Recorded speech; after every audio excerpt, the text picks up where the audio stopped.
দেখলাম যে হয়তো কলকাতা চলে গেলাম, দিল্লি চলে গেলাম, কিন্তু বিছনাতেই ঘুমিয়ে আছি। কেউ আবার স্বপ্ন দেখছি খুবই ভয়, ডর, খৌফওয়ালা স্বপ্ন।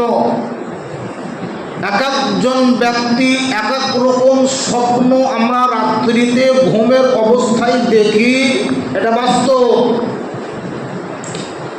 কিন্তু যেই স্বপ্নগুলা নিজেকে খুব ভয় লাগে, ডর লাগে, চিন্তা লাগে, এই স্বপ্নগুলা কোনো ভালো মানুষের নিকটে ব্যক্ত করেছি, জানি না ভাই কপালে কি আছে, এবার আজ স্বপ্ন দেখলাম তবু এরকম এরকম ব্যাপার, কি যে হবে আল্লাহই জানে।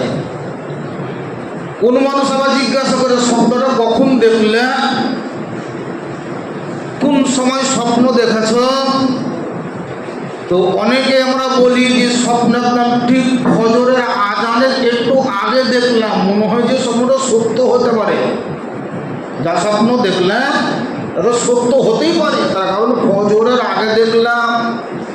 এইরকম আমরা বলা বলি করি। হযরত ইমামে হাসান তিনি স্বপ্ন দেখছেন রাত্রিতে। স্বপ্নের মাধ্যমে তিনি দেখলেন যে সাইয়্যিদানা ইমামে হাসান রাদিয়াল্লাহু তাআলা আন তিনার এই পেশানি বা কপালে কোরআন শরীফের একটি সূরা, যেই সূরাটির নাম সূরা ইখলাস, স্পষ্টভাবে লেখা আছে। কোরআন শরীফের একটি সূরা, ইমামে হাসান রাদিয়াল্লাহু তাআলা আন তিনি দেখছেন যে আমার কপালে সূরা ইখলাস লেখা আছে। অনেকেই স্বপ্ন আমরা দেখি যে মোটা বড় বড় সাপ আমার উপরে ঝরি পড়ছে। অনেকেই বলে সাপে আমাকে তাড়ছে। বলবি সাহেব ইয়া কি হতে পারে? আমাকে যে সাপে তাড়ছে কি হতে পারে? আমি বসেছিলাম, আমার উপরে সাপ ধর করে পড়ছে, এই স্বপ্নর তাবির কি হতে পারে? এরকম আমরা বলি না। যে যেমন স্বপ্ন দেখে সে সেরকম বায়ান করে। তো সাইয়্যিদানা ইমামে হাসান তিনি স্বপ্ন দেখছেন যে আমার কপালে লেখা আছে কুল হুয়াল্লাহু আহাদ। এই সূরাটি তিনার কপালে লেখা। উনি যখন দেখলেন যে আমার কপালে সূরা লেখা আছে, কারণ নিশ্চয়ই কোন একটা ভালো সংবাদ। এই কারণেই তদানীনকালে পত্র এলাকার স্বপ্নের যিনি তাবির বলতেন, স্বপ্ন দেখার পর ওই স্বপ্নর ফল কি হতে পারে, স্বপ্ন যে আমি দেখলাম এটা কি ঘটতে পারে, এটা সবাই বলতো তা নয়, সবাই বলে দিতে পারতো তা নয়। তদানীনকালে কিছু জ্ঞানী গুণী শিক্ষিত সমাজ মানুষ ছিল যারা স্বপ্নের তাবির বলে দিত। তার মানে তুমি স্বপ্ন দেখাছো, এই স্বপ্ন তোমার কি জীবনে ঘটতে পারে এটা সম্পূর্ণরূপে তাদের বলে দেওয়ার মতো অভিজ্ঞতা ব্যক্তি ছিল সাইয়্যিদানা ইমামে হাসান রাদিয়াল্লাহু তাআলা আন। তিনি দেখলেন আমি স্বপ্ন দেখলাম আমার কপালে সূরা ইখলাস লেখা আছে, তার মানে কুল হুয়াল্লাহু আহাদ এই সূরাটি লেখা আছে। খুব ভালো হতে পারে। যেজন্য ডাকলেন একজন তাবিরকে যে স্বপ্নের খবর বলে দিতে পারে। তাকে বলছে হুজুর আমি কালকে রাত্রিতে ঘুমিয়েছিলাম, রাত্রিতে স্বপ্নের মাধ্যমে দেখছি যে আমার কপালে সূরা ইখলাসটা স্পষ্টভাবে লেখা আছে। এই যে সূরা ইখলাস আমার কপালে লেখা, এর তাবির কি হতে পারে বলেন তো? আমার কপালে সূরা লেখা, আমার জীবনে কি ঘটতে পারে? যখনই সূরা লেখার কথাটি বললেন সাইয়্যিদানা ইমামে হাসান, যিনি স্বপ্নের তাবির বলবেন, তিনি সাইয়্যিদানা ইমামে হাসান রাদিয়াল্লাহু তাআলা আনহের মুখের দিকে তাকিয়ে আছেন, চেহারার দিকে তাকিয়ে আছেন। সাইয়্যিদানা ইমামে হাসান রাদিয়াল্লাহু তাআলা আনহের দিকে চাতক পাখির মতো চেয়ে আছেন। সাইয়্যিদানা ইমামে হাসান তিনি অপেক্ষায় আছেন যে আমার স্বপ্নের তাবিজ কি হতে পারে, স্বপ্নের তাবিজ কি ঘটতে পারে, উনি আমার স্বপ্নের তাবিজ কি বলবেন। এই বলা শোনার জন্যে সাইয়্যিদানা ইমামে হাসান তিনিও চাতক পাখির মতো কানকে খাড়ো করে সেই ব্যক্তির দিকে দৃষ্টিপাত করে দেখেন। আর যিনি স্বপ্নের তাবিজ বলবেন তিনিও ইমামে হাসানের দিকে দেখছেন। এক অপরকে দেখতে দেখতে হযরত ইমামে হাসান স্বপ্নের তাবির যিনি বলবেন তিনাকে জিজ্ঞাসা করছেন, হুজুর আপনি আমার চেহারার দিকে এত গাঢ়ভাবে দেখছেন কেন বলেন?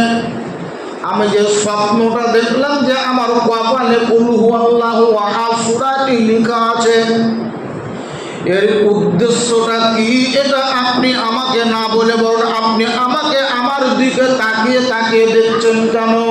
এই কথাটি যখনই তিনি বললেন, স্বপ্নের তাবির যিনি বলবেন তিনি বলছেন, হুজুর বেয়াদবি মাফ করে দেবেন, ক্ষমা করে দেবেন, আপনি যে স্বপ্নটা দেখেছেন এই স্বপ্নটা আপনার জন্য খুব বেশি ভালো নয়। কেন ভালো নয়? উনি বলছেন, হুজুর আপনি যে স্বপ্নটা দেখেছেন এটা সত্যি সত্যি যদি স্বপ্ন হয় তবে আমার তাবির মোতাবিক আপনি দুনিয়াতে আর বেশি দিন বাঁচবেন না। খুব বেশি যদি হয় তো আপনি 3 থেকে 4 দিন দুনিয়াতে বেঁচে থাকবেন, 4 দিনের মধ্যেই আপনি দুনিয়া ছাড়বেন, তার মানে আপনার ইন্তেকাল হয়ে যাবে। সাইয়্যিদানা ইমামে হাসান যখন শুনলেন, এই মহান ব্যক্তি যিনি বসেছিলেন তিনি বলছেন, হুজুর আমার পয়গম্বর আযম রাহমাতাল লিল আলামিন নূরের অবতার দয়ার নবী মায়ার নবী আমার পয়গম্বর মুস্তাফা তিনি ইন্তেকাল করার 3 দিন পূর্বে সেম টু সেম আপনি যে স্বপ্নটা দেখেছেন সেই স্বপ্ন আমার নবী মুস্তাফাও দেখেছিলেন। আমার নবী ইন্তেকালের 3 দিন পূর্বে উনিও স্বপ্নের মাধ্যমে ওনার পেশানি বা কপালে সূরা ইখলাস লেখা ছিল, এটা উনি দেখেছিলেন। সেহেতু আমার তাবির মোতাবিক আপনি দুনিয়ার বেশি দিন বাঁচবেন না, খুব অল্প সময়ের মধ্যে আপনি দুনিয়া ছেড়ে চলে যেতে হবে, তার মানে আপনার ইন্তেকাল হয়ে যাবে। এই কথা উনি বলে চলে গেলেন। হযরত ইমামে হাসান ইবাদত বন্দেগীর মধ্যে যে 2 দিন 3 দিন কাটালেন, ওই যে বলেছিলাম 5 বার বিষ খাইয়েছিল, 6 নম্বর যেদিন টাইম পড়লো হযরত জায়েদা শুয়েই ছিলেন, ইমামে হাসান তিনিও শুয়ে আছেন। ইয়াজিদের কৌশলে হীরক চূর্ণ বিষ খুব পাতলা করে পিষে যেই পাত্রতে পানি রাখা হলো ওই পাত্রটির নাম ছিল সুরাহি। সুরাহি বলে একটা পাত্র, আমরা যেমন কলস ব্যবহার করি, কলস বা কলসি, মাটির কলসি বলেন, কাঁসার কলসি বলেন, তদানীন যুগে কলসি ছিল না, বরং প্রত্যেকটা মানুষ নিজের নিজের বাড়িতে পান করার জন্য যে পানি ব্যবহার করতেন ওটা একটা সুরাহি নামক পাত্র, সেই পাত্রতে পানি রাখতেন। দেখতে একদম কলসের মতোই, মুখের দিকে উনি মিহি হয়ে লম্বা হয়ে উঠত, পেটটা ছিল গোল, মাটির তৈরি করা। পানি ঠান্ডা রাখলে ঠান্ডায় রাখা হতো, এত সুন্দর সেই সুরাহি। সুরাহির মুখে একটা কাপড় বেঁধে রাখতো, যেন উপর থেকে কিছু না পড়ে যায়। এই গভীর রাত হযরত জায়েদা তিনিও যেন ঘুমিয়ে আছেন, ইমামে হাসান তিনিও ঘুমিয়ে আছেন। ইয়াজিদের চক্রান্তে, ইয়াজিদের কৌশলে 5 বার বিষ পান করে দেওয়ার পর তিনার ক্ষতি করতে পারেনি। এই হীরক চূর্ণ বিষটা যেন সেই সুরাহির ভিতরে পানি রাখা ছিল, সুরাহির কাপড়টা এমনভাবে গিট মারা ছিল, ওই গিটটা কোনো কৌশলে খুলে দেওয়ার পর হযরতে ইমামে হাসান রাদিয়াল্লাহু তাআলা আনহের ব্যবহার করা পাত্র সুরাহির দ্বারাই ওই বিষটাকে মিশ্রিত করে চলে গেছিল। সাইয়্যিদানা ইমামে হাসান রাদিয়াল্লাহু তাআলা আনহু যেন রাত্রির অন্ধকারে নয় বরং সকাল হওয়ার পূর্বে সাইয়্যিদানা ইমামে হাসান রাদিয়াল্লাহু তাআলা আন তিনি জায়েদাকে ডাক দিলেন, বলে বিবি জায়েদা, আমাকে কঠিন জোরে পিপাসা লেগেছে গো, একটু উঠো, আমাকে তুমি পানি পান করাও, আমার ভিতরে যেন শুকিয়ে গেছে, এক গ্লাস তুমি আমাকে পানি পান করাও। সাইয়্যিদানা হযরত ইমামে হাসান রাদিয়াল্লাহু তাআলা আনহু আমার নবী মুস্তাফার নাতি ফাতেমার বেটা হযরত আলী মুর্তজা রাদিয়াল্লাহু তাআলা আনহের রক্ত জিগার নূরে নজর যখন রাত্রিতে পানি পান করার জন্য তিনার অর্ধাঙ্গিনী বিবি হযরত জাইদাকে বললেন, তুমি পানি পান করাও। ওই মুহূর্তে বিছানা থেকে উঠে হযরত জায়েদা তিনি সুরাহির ভিতর থেকে এক গ্লাস পানি ঢালার পরে হযরত ইমামে হাসানকে বললেন, হুজুর এই লান পানি পান করে নেন, আমি আপনার বিবি আপনার কথা মোতাবেক আপনাকে পানি দিলাম। কিতাবের মধ্যে এটা স্পষ্টভাবে লেখা আছে, হযরত জায়েদা শুধুমাত্র পানিটা যেন দিলেন, জায়েদা পানি দিলেন, হযরত ইমামে হাসান তিনি পানি পান করলেন। আর পানি পান করার পর পিপাসা মিটবে কি?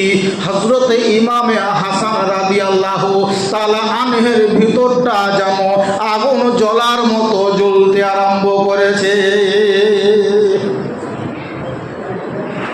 এই এক গ্লাস পানি পান করার পরে শরীরের প্রত্যেকটা অঙ্গতে পানি প্রবাহিত হলো।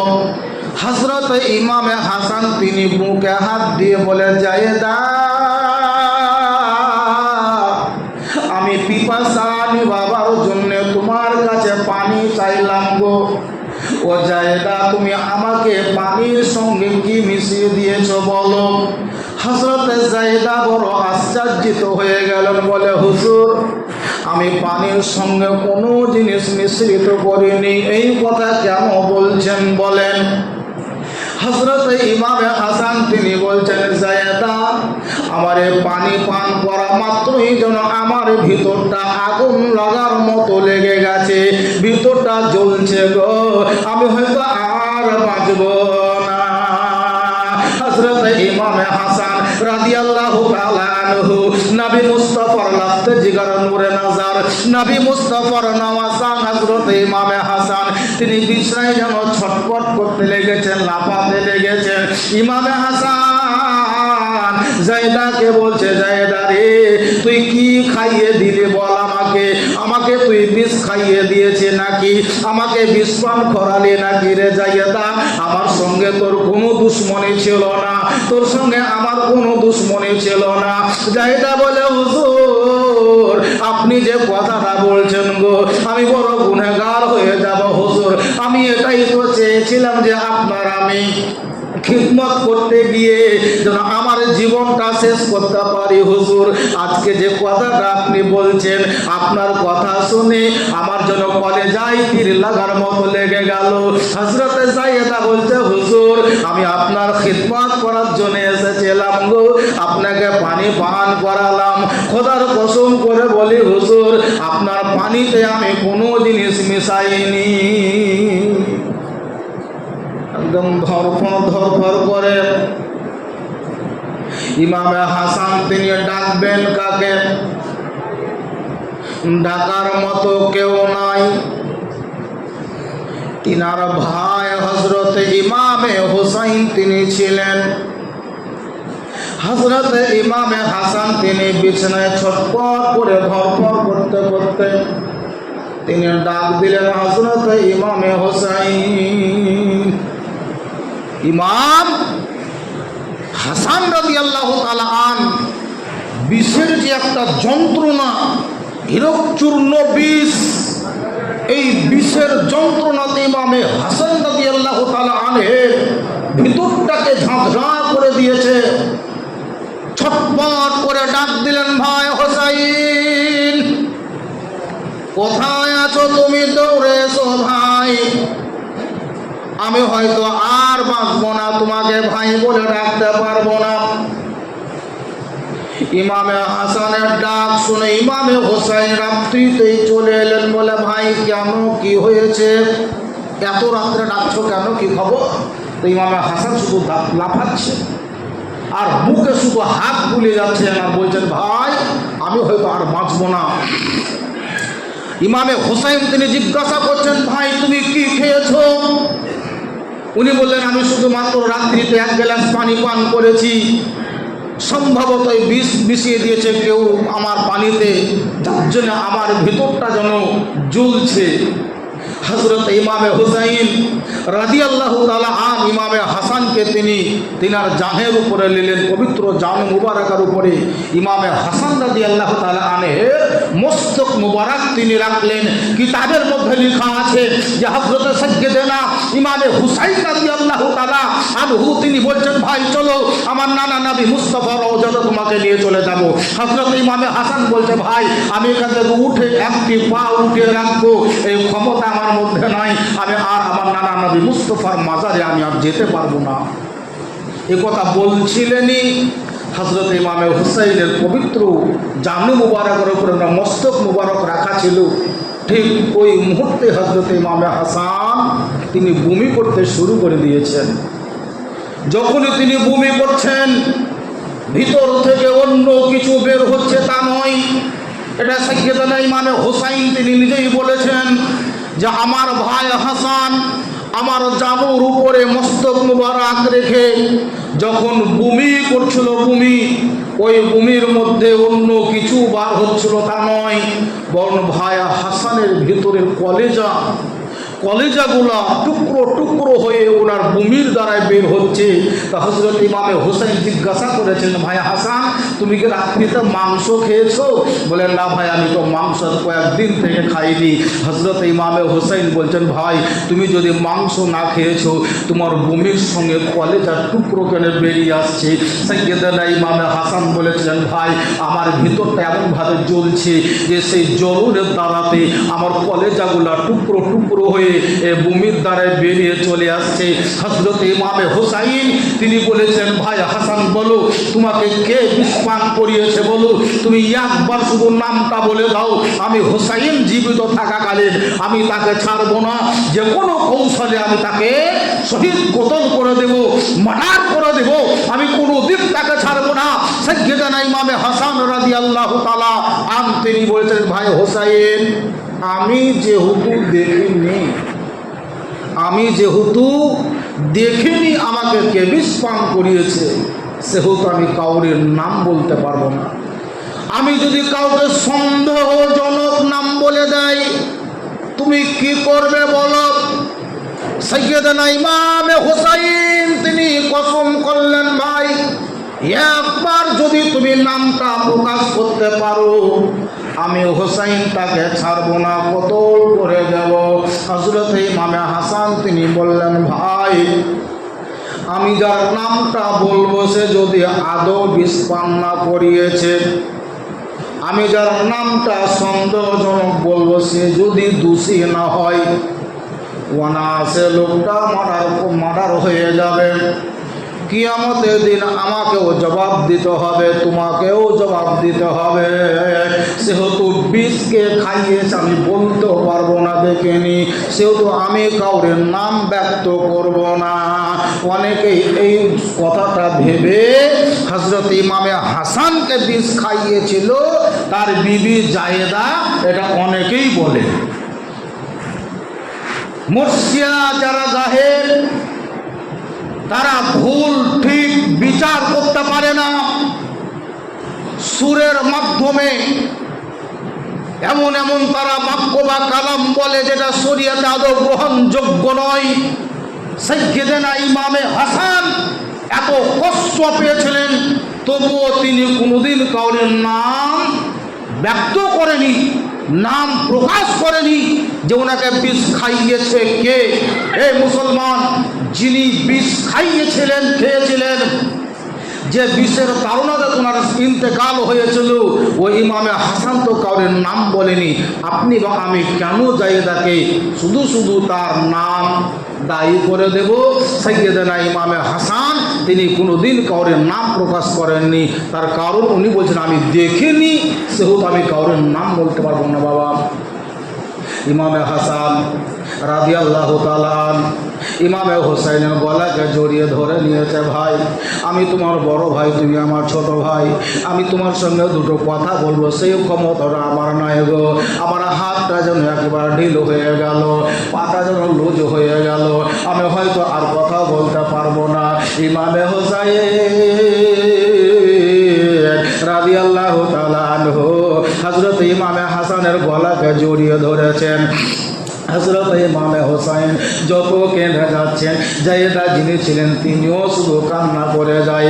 আর হযরত ইমামে হাসান যিনি ছিলেন তিনি যেন কান্না করে। হযরত ইমামে হোসাইন তিনি একবার উঠাবার জন্য কৌশল বা চেষ্টা চালালেন। হযরত ইমামে হোসাইনকে বললেন, ভাই হোসাইন, তুমি যতই চেষ্টা করো না গো, আমি আর উঠতে পারবো না। ইমামে হাসান তিনি বললেন, ভাই হোসাইন, আমি তোমার আমার বিছনা থেকে উঠবো সেই ক্ষমতা আমার নাই, শরীরটা আমার লুজ হয়ে গেল, আমি তোমার সঙ্গে দুটো কথা বলবো তো আমার শক্তিহীন হয়ে গেলাম আমি। এই কথা বলতে বলতে হযরত ইমামে হোসেন বলছেন, ভাই গো হাসান, এর আগে 5 বার আপনাকে বিষ খাইয়ে দেওয়া হয়েছিল। আমার নানা নবী মুস্তাফা রওজাতে নিয়ে গেছিলাম। আমার নানা নবী মুস্তাফা রওজাতে যাওয়ার কারণে আল্লাহ তাআলা নবী মুস্তাফার ওসিলাতে আপনাকে সুস্থ করে দিয়েছিলেন। এবারও হয়তো সুস্থ হয়ে যাবেন গো। একবার চলেন আমার নানা নবী মুস্তাফার নিকটে। ইমামে হোসাইনকে বললেন, ভাইয়া হোসাইন, আমি তোমার ভাই হাসান বলছি গো, আমি নানা নবী মুস্তাফা রওজাতে যেতে পারবো না। আমার মা ফাতেমা রাদিয়াল্লাহু তাআলা আনহা রওজাতেও যেতে পারবো না গো। তবে ভাই হোসাইন, তুমি শুনে নাও, আমাকে বিষ পান করিয়েছে কে? এটা যেমন আমি কাউকে দেখতে পাইনি, আমি কাউরের নাম প্রকাশ করলাম না, সেহেতু পরবর্তী তুমি কাউকে প্রতিবাদ করিও না। আর আমার নানা নবী মুস্তাফা রওজাতে আমার শেষবারের মতো তুমি সালামটা জানিয়ে দিও। আজকে যদি আমি সুস্থ হতে পারতাম গো, আমার মা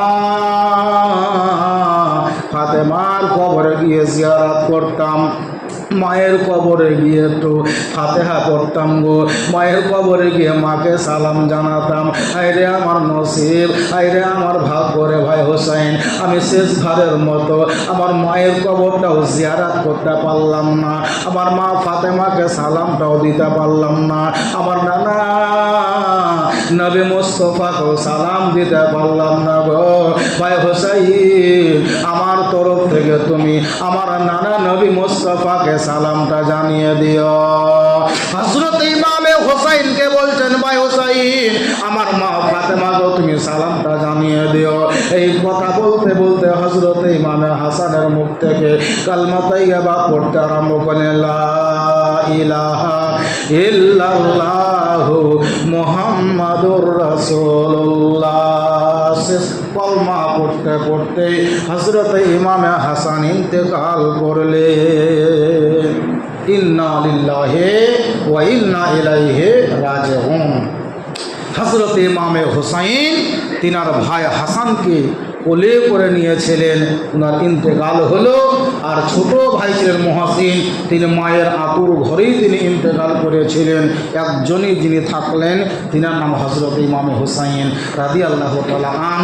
ও ইমামে হোসেন রাদিয়াল্লাহু তাআলা আনহু তিনিও ইসলামের খিদমত করতে করতে করতে করতে করতে দিন ইসলামের স্বার্থেই তিনি এই মুহররম মাসের 10 তারিখ শহীদ বরণ করেছিলেন। আল্লাহ তাআলা আল্লাহকে কায়না আমাদেরকে যেন সেই ইমামে হোসাইনের গোলামি ইখতিয়ার করার মতো ক্ষমতা প্রদান করেন এবং আমরা যেন ইমামে হোসাইনের দরদি হিসেবে